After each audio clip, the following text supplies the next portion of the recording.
This is Building Resilience Podcast, episode 170, Healing from Chronic Pain and Illness with guest Valerie Beaulieu. Welcome to Building Resilience, a podcast where theory, practical strategies, and inspiring stories show you how to unlock your best life.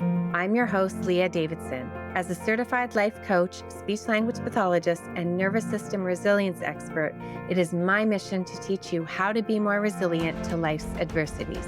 I will show you how to manage your mind, befriend your nervous system, process your emotions, and even eliminate stress. It's time to do more than just survive. It's time to thrive. Let's get started. Hello, everyone. Welcome to the Building Resilience Podcast. Now, recently, I have done a few episodes on chronic pain and illness. And as I said, I will continue to put more out there as it is so relevant for many of us and so related to the nervous system.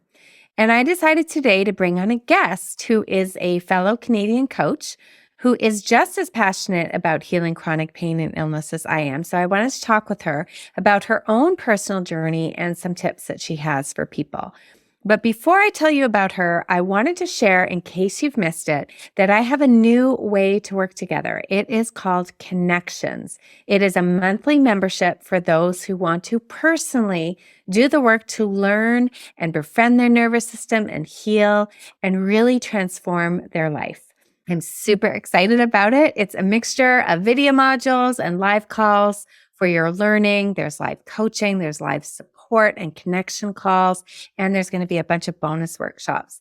Now, I know many of you listening to the podcast are obviously interested in the nervous system, enjoy learning about it this way. Well, this is like taking it up another notch or a few more notches. It's like 10xing it because you'll learn how to apply what you've been learning here on the podcast, and you'll get coaching and you will find connection with other people. We heal in relationships. You've heard me talk about this over and over and over before. We don't heal alone. We are wired for connection. So you will get all that in the Connections membership. There's a link in the show notes to get more information. If you struggle with chronic pain and illness, this Connection membership will help you because we go to the root of the problem, which lies in your nervous system. So I hope to see you in there. All right, back to my special guest.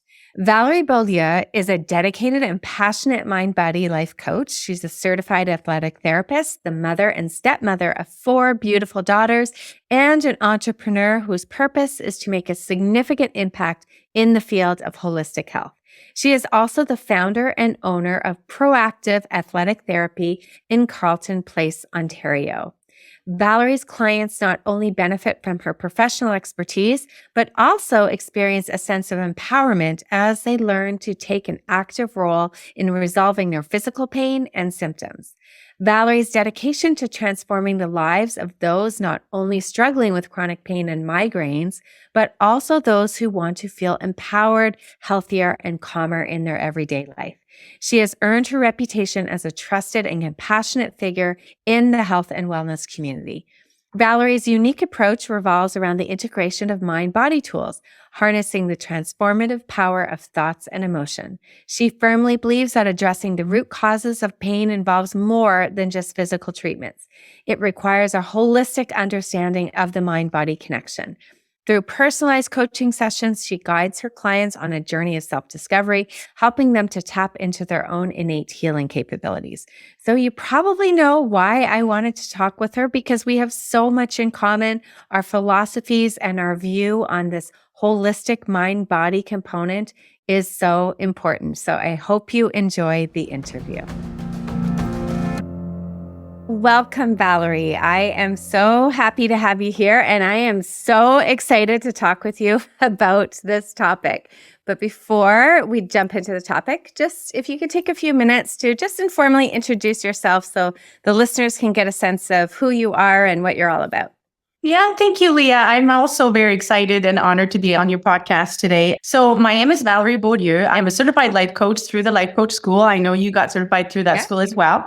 But my specialty is mind-body. So I'm a mind-body coach. My background is I've been a certified, or I'm still a certified athletic therapist.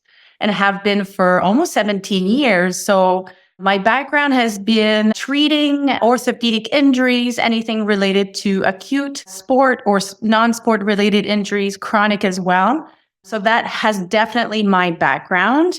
I'm a business owner. I own my brick and mortar business. I'm a mother and stepmother of 4 beautiful daughters. And I, discovered mind body through my own personal journey of chronic pain. So that's what we're going to talk about today. Well, that's so awesome. I'm excited to talk about it. And there's so many other connections too. You live just inside or outside of Ottawa? Just outside of Ottawa on the west side. So I actually live in Arnprior and my business is in Carleton Place. Okay, perfect. So I know a lot of my listeners are from the US. I always like to give a little Canadian education. Yes. Ottawa, the capital of Canada. It's about 5 hours away from where I live. I live in Toronto. And my 2 little boys go to Carleton University, which is in Ottawa. So that's great. I was just there this past weekend, actually just visiting, stopping by to say hello on my way home from Montreal, because I have family in Montreal too. So this is a small, which I love bringing another Canadian on the podcast. Yes. Which I love talking about it. Kind of shows this is international stuff that we talk about. And I also love that you're a stepmom. I'm not sure I realized that you're also a stepmom in addition to being a mom. So yes, there's lots of things that we could talk about there. But I do want to talk about chronic pain, chronic illness. I love coming from the perspective. Obviously, I'm a speech pathologist, so I came from a very mind perspective, very cognitive perspective. I work with people with traumatic brain injuries, obviously not their physical part of their injury. They usually have a team to work with them on that. So I come at it from their cognitive communication perspective. But I think we sort of intersect when it comes to the mind-body experience and starting to work with people who have, like a lot of my clients have chronic pain, whether they've had the brain injuries or not. I work with a lot of people who have a lot of chronic pain. And chronic pain can come in all sorts of forms, as I've talked about previously on the podcast, neck pain, back pain. These are typical pain that we think of, headaches, and then digestive. And I wanted to talk with you a little bit about your story, because I know that you had been struggling more in the realm of headaches and migraines and also GI issues.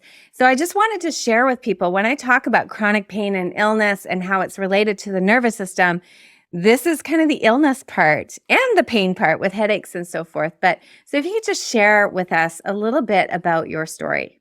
Yeah, that's fantastic. And you're right. When it comes to pain, we associate right away what people believe, that when we see abnormalities in the body, we think that creates pain. And I know you've done a few podcasts on that, so it's fantastic. But yes, my story is quite interesting because I actually have been suffering with, I would say, tension headaches. It probably started for as long as I can remember. I would say probably back until I was in university. And then it really, really spiraled downwards after my divorce about 7 years ago. And it was, like most divorces, it's quite emotionally difficult. I've always been an entrepreneur, so there's a lot of pressure I would put on myself. You just gotta keep going, even though I was experiencing a lot of contrast and difficulties on my personal side, business side, I still had to keep going. I had a team to manage. I had my kids. You still want to keep showing everything's going to be okay. I've been there. Yeah, absolutely. Absolutely. Yeah. And then my symptoms got worse. My migraines became very debilitating. And then my GI issues became very debilitating. In fact, during the divorce period, I also got a diagnosis of melanoma, so skin cancer, on one of my breasts, of all places, which was very shocking to me because I thought, well, that never gets exposed to the sun. So how is that possible? And my second daughter was only 4 months old. So it was so challenging. I mean, you go through that surgery and trying to nurse at the same time. I was honestly that year just trying to survive. Right. And so once we got through that, then my GI issues got worse. I experienced a lot of bloating and pain. And then I went down the route of naturopath medicine, which was very helpful and enlightening. And there's a lot of celiac disease in my family. So it was assumed that perhaps I had an intolerance to gluten. even though my test became negative, we still assumed, and so did I. So I removed wheat, I removed dairy as well. And then I was told that eggs is a common food that can trigger migraines. And at that point, I was so desperate to find out the cause. My belief was there. I was like, you know what? I bet you that's what it is. That's right. And believe it or not, it did impact it positively to a certain degree. But then I still would experience some bouts of migraines. But then my go-to was, well, I must have eaten something that had eggs in it and I wasn't aware. That's right. That was my experience. And now, looking back, I realized the whole placebo effect. I'm like, wow, our own placebo effect? We don't even realize it. Yes. So that's where my journey began. I discovered life coaching through Brooke's podcast. I fell in love with it. It helped me go through my personal experience. And then I really dove into mind-body medicine, read a ton of books and research, and asked myself, what if my migraines were a mind-body syndrome? Because no matter what I did, I mean, we had MRI, CT scan, nothing, there was no causes. Right. The potential diagnosis was I was getting close to my 40s. It must be hormonal, which is often another diagnosis. Often what it is. And I do think it's important to mention, as I've done on the previous podcast, go get it checked. Like you need to have all the tests to rule things out. Never make the assumption that it's mind body.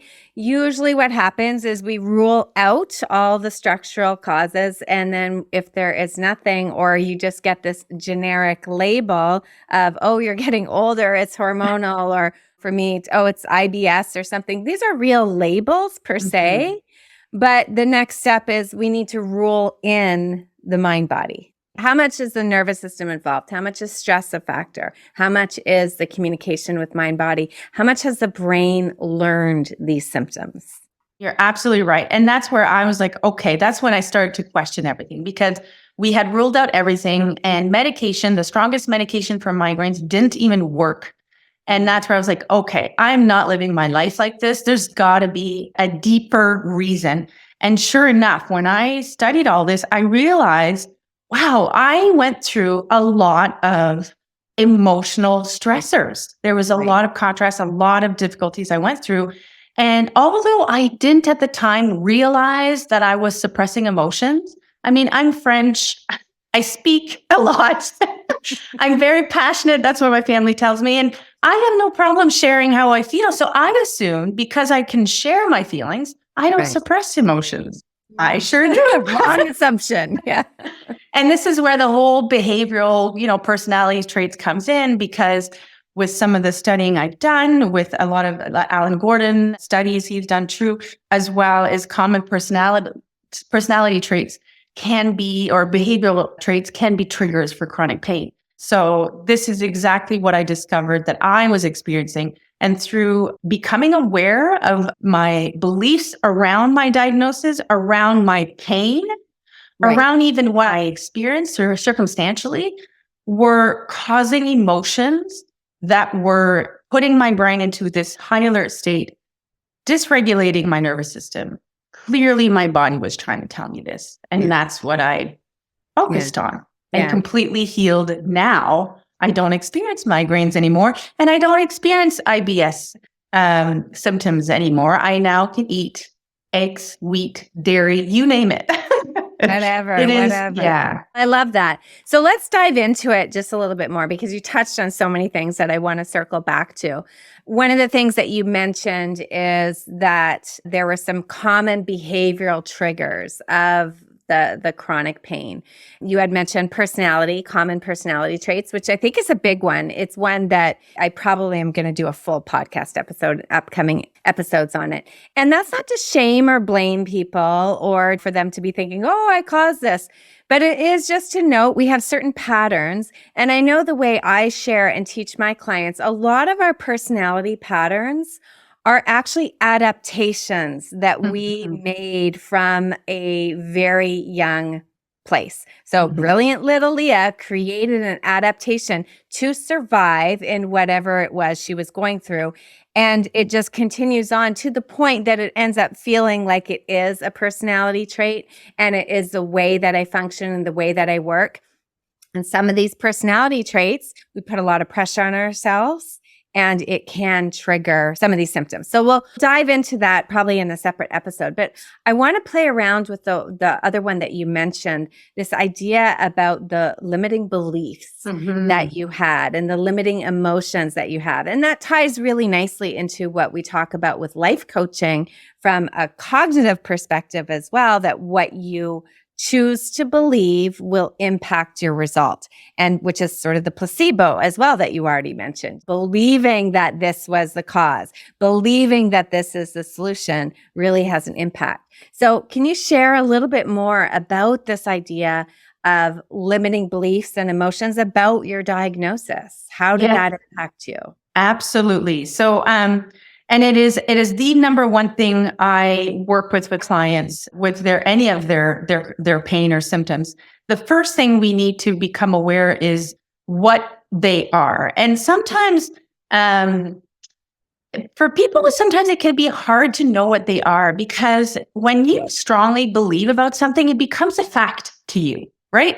So like you said, your belief becomes your own reality. And so if you're diagnosed with a certain label, whatever that is, whether it has to do structurally an abnormality or an illness, like you said, then it's to become aware of what did you make that mean to you? When you look at your future, do you believe that you're going to now be restricted or limited to move a certain way or to be a certain way? Or now you can no longer do what you love doing anymore because that's just now becoming your normal or your truth? And so, like, for example, myself, when I was diagnosed with the migraines and possibly it was hormonal based, I did for a certain point believe, wow, I can't believe I'm in my 40s and this is now my life. Like, how am I going to cope with all of this?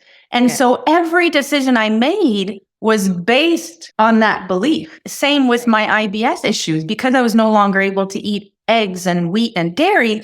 When I went to restaurants, I mean, oh my gosh, it put a lot more fear, right? And worry. And so it only emphasized those fear-based emotions, which we know through science is the emotion that will perpetuate chronic pain. That's right. And believing that you're now the diagnosis, if you kind of make it your own identity, then that's where it completely changes your life. And I will say that when somebody has a diagnosis, what I've seen is there's often a sense of relief and there's some validation. Yes. And I think it's because in society, we kind of make it so that if you don't have a diagnosis, then people feel like, well, it's not real, or you don't believe me. So getting a diagnosis can have this sense of, oh, I feel validated. It's something real. Yes. And I think we kind of have to lose that idea that when you have symptoms, your symptoms are always real. Getting the diagnosis doesn't make it real. Getting a diagnosis, as you said, sometimes it can be helpful. It can be helpful for lots of reasons, that maybe you require certain treatments, or maybe you require certain accommodations, or maybe you require, for insurance purposes, they need a diagnosis. Diagnosis can be helpful for those things. But I think that we don't want diagnosis to be the way that we validate what we're experiencing. Like, if you are experiencing symptoms, they are real symptoms. If you have pain, it's real. If you have GI issues, it's real. If you have a headache, it's real. What we want to look at is, what is the root? What is behind these things? And sometimes the diagnosis, you can get a diagnosis, but it's still for you, initially you could have a diagnosis, but it's still not the root of what the problem was. So we have to be careful that the diagnosis doesn't always tell us. Sometimes it does, but when it's mind body, often what can happen is we get the diagnosis, we have this sense of relief, we feel validated, and then we're on a mission to either, fix it based on the diagnosis, or sometimes people are just saying like, oh, I can't do that because of my diagnosis, or I can't do that because of my diagnosis. So it becomes very, very limiting. It's such a great point. And to add to that, what I have found as well is we have a medical system, and it's been like this for years. Well, we're, as professionals, and you would know that as well, we are all trained within these parameters. And as patients and human beings, it's almost like we have this innate belief that we have zero control over our body, or this belief that our body has no capability of healing itself. So I think this is where I would really encourage people to start asking, even though you get these diagnoses, and then you're probably recommended with the treatments, what to do, right? So for example, with physical, well, then you need to go see a therapist to help you and get exercise and whatnot.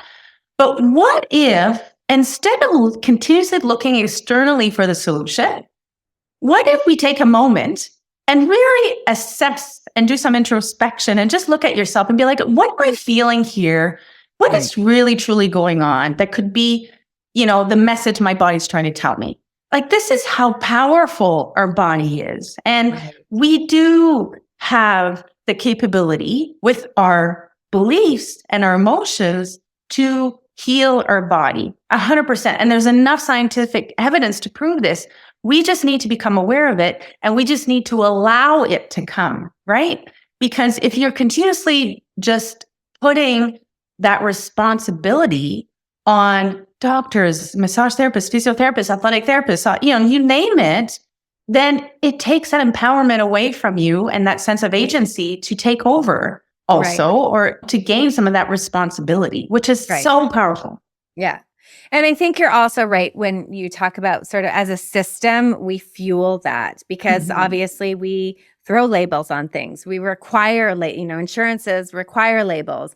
Or I even look at, I've been, same with you, in more of a regulated healthcare profession. So when I meet with clients, what is the first question I'm asking them is usually, how was your week? And so what happens is the focus then becomes on the symptoms and the illness and the challenges. And it's always something I feel I'm torn about because I want to know what their challenges are. But at the same time, I know and I recognize that by asking them on a scale of 1 to 10, where's your pain? On a scale of this, where is that? It forces them to stay focused on the symptoms. Right.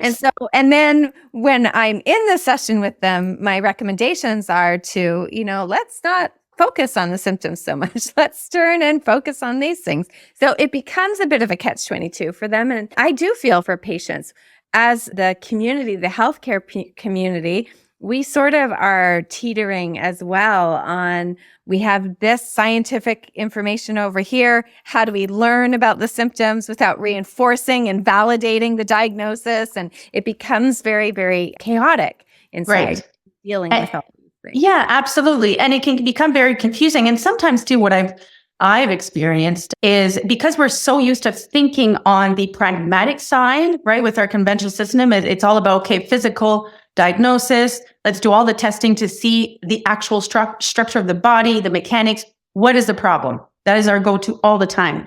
Whereas the mind-body part includes your thoughts, your beliefs, your assumptions, your emotions. It's not like we shift and we negate the physical part. It's a combination. Exactly.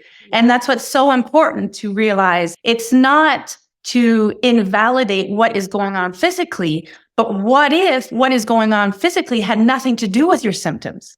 Imagine the possibilities now. It just gave me that sense of almost like freedom, right? And hope. Because all of a sudden you're like, wow, okay, I've been doing this for so long, getting physical treatments, nothing is working.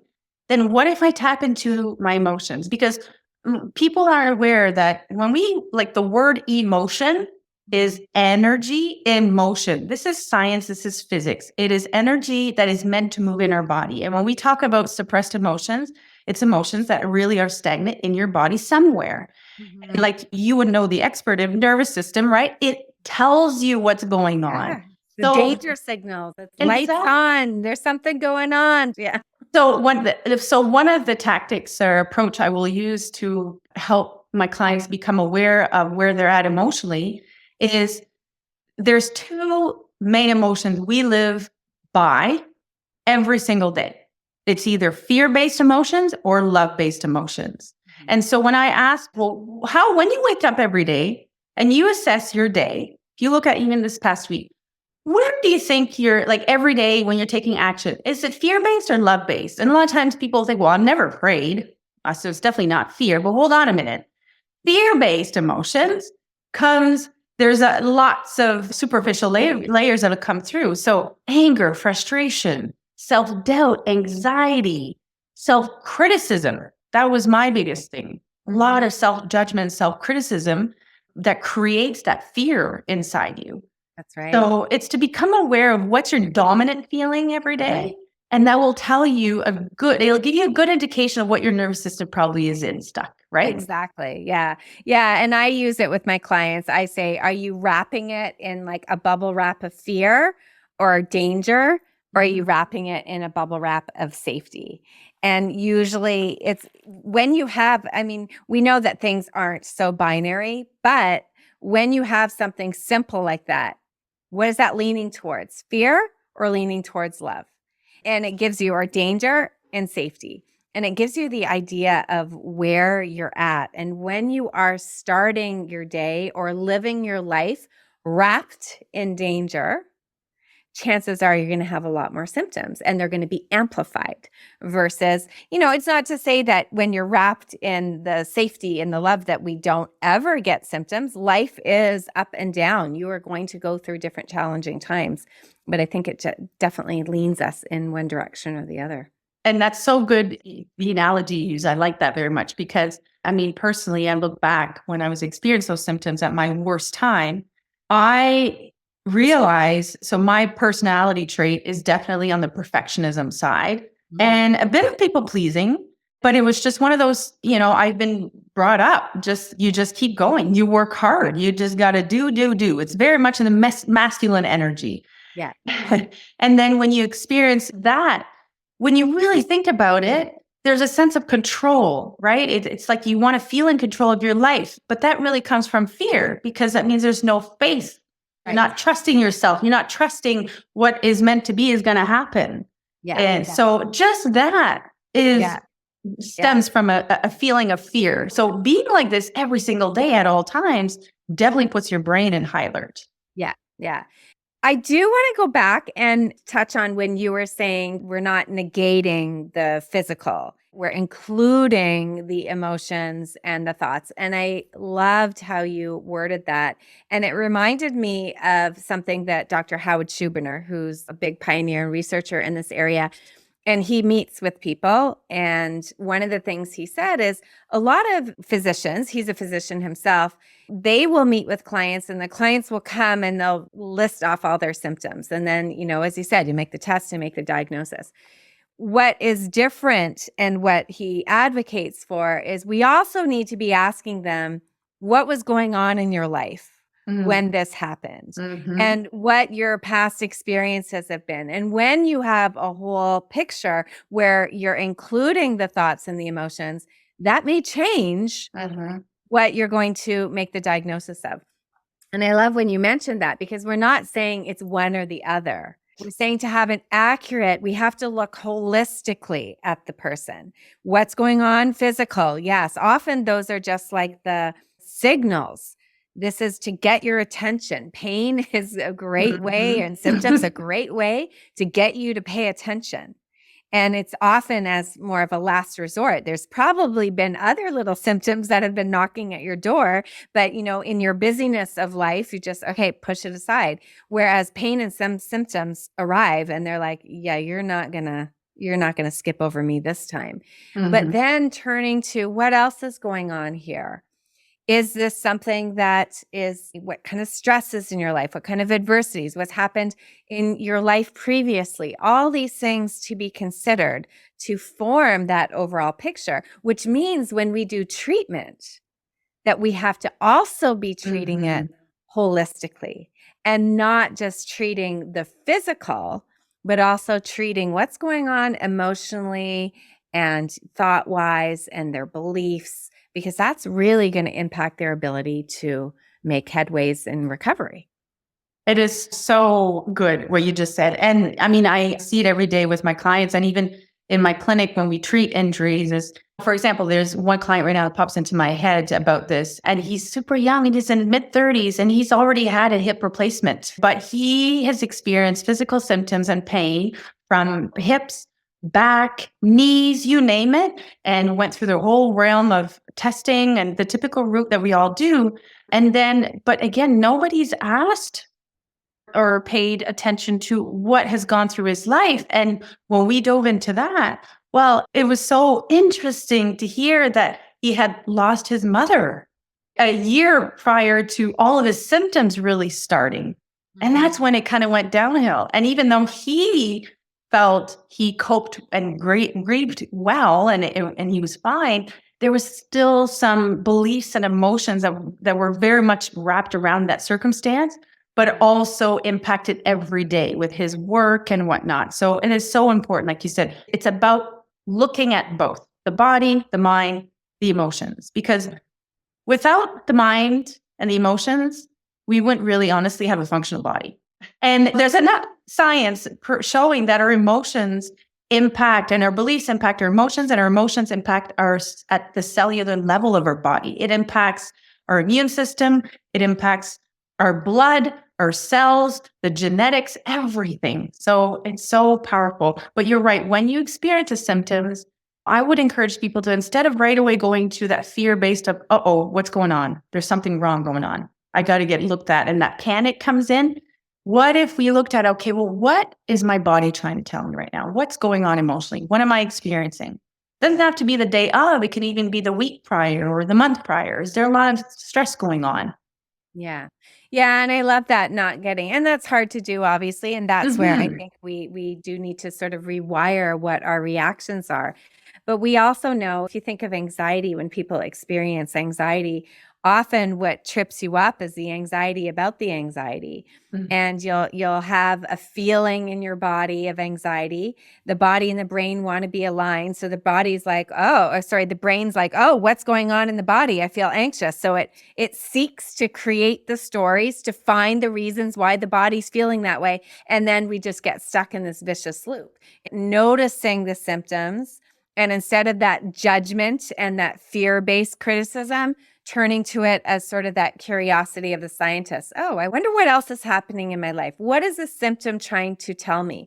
Still providing yourself with lots of love and compassion, but trying to avoid that wrapping in danger, but turning rapid in safety. What is it trying to tell me here? Am I doing too much? Is this similar to something else that I've ever experienced? Is this a signal to slow down? Is this a signal I need to focus on some of my fundamental things like my sleep and my nutrition and getting sunlight, going back to some basics? I think it can also be a signal of what's happening in the world. Am I really immersed in some chaos?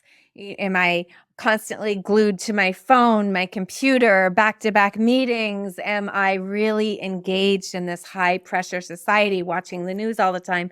There's so many different things that maybe individually it's not making a difference, but when you pile on little things on top of little things on top of little things, all of a sudden that's when, your body's trying to communicate with you. And as what I always say, your nervous system is always talking to you. You just need to listen to it. So good. And one of the tools like you said, sometimes when you're so caught up into that, it can be very difficult to remove that focus or to shift that focus.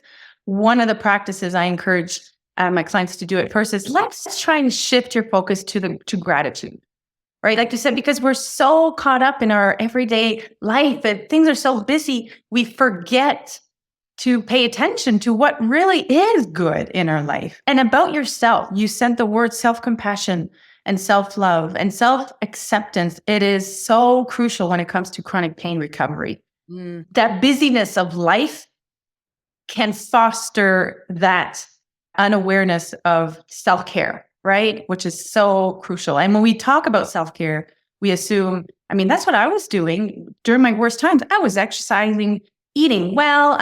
Physically, I was definitely taking care of myself. Emotionally, no, not at all. And we often forget that part. Yeah. And that's where mindfulness, gratitude comes in. Right.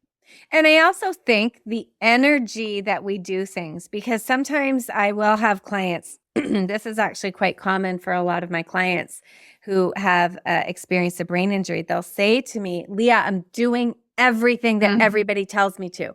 I'm exercising exactly 30 minutes. I'm doing all my physio exercises. I'm reading for 15. I'm doing this, doing this, doing this. I'm doing everything perfectly, and it's not helping. And it's hard for me to say, ooh, you need to stop doing all those things, because it's what is fueling it, that energy. We want to be doing self-care. We want to take care of ourselves. But when we do it from the energy of, I have to, it has to be perfection. I've got to figure this out. I'm taking care of myself. Actually, all we're doing is we've made self-care something that is triggering our nervous system into a hyperactive state. Our self-care can trigger the stress response, or our doing everything for rehab or doing everything, following the protocol exactly, can actually trigger activation in our nervous system. So it will work against us. So it's not just what we do, it's really the energy from where we do it from. All about the energy. And you said it. I have a mentor and a coach, and her name is Kathleen Cameron. And that's her thing. She's actually a manifestation queen. She coaches you how to attract what you desire and what you want in life. And believe it or not, we all do it. Nobody's aware of it, but we all do it. But it stems from energy.